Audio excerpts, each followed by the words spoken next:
নোমান ভাই ছেলে তো উনি একটা কলেজের অধ্যাপক প্রিন্সিপাল, ওনার তো এটা আসলে জানা উচিত। না এটা আছে আমাদের কাছে। আচ্ছা আচ্ছা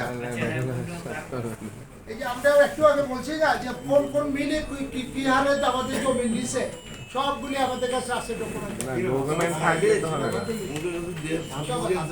পড়ি ছুড়াইতে গেলে অনেক সময়। না, আপনারা আরেকটা কথা লিখছেন না, 7টি মিল বেসরকারি উদ্যোক্তার কাছে নিকট হস্তান্তর করা হয়েছে। 1,97.86 একর।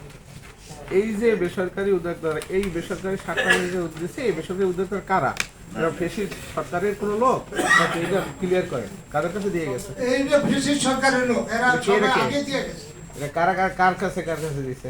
এখন যাদের কাছে দিছে এদের নাম আছে এখানে আপনার পড়ি শুনে। আমরা যদি বলেন যে ফেসিস সরকারের তারা লোক, এটা আমরা বুঝবো কেন? মুখের কথা তো হলে হবে না। সে তার আত্মীয় হয় না, সে মন্ত্রী ছিল না এমপি ছিল, কার কাছে দিয়েছে? এটা বলেন, ক্লিয়ার করেন। নির্বাচন জুট মিল লিমিটেড নোয়াপাড়া জয়সর এটা জমি সঙ্গে আমরা তো ওটা লিখে নেই কাকে দেওয়া হয়েছে তাদের নাম্বারটা লিখে নিই। তাহলে তো এটা হবে আমাদের না। প্রয়োজন নেই। কারণ আমরা কত একর কোন জায়গায় দিছে এগুলো তারা দিয়ে গেছে, আওয়ামী লীগ সরকার দিয়ে গেছে। আওয়ামী লীগ সরকারই তো দিয়েছে। মাধ্যমে 7টি বিলের বিকৃত জমির তথ্য, হ্যাঁ, Purbachal jute mill, Mymensingh jute mill এবং নিশাদ